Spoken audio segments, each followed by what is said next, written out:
తెల్లవారే వెలుగు రేఖలా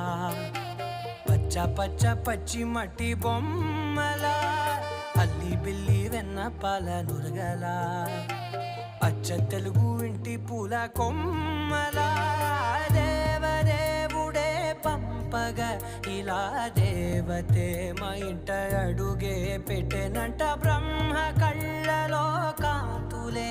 మా అమ్మలా మా కోసం మళ్ళీ లాలి పాడేనంట.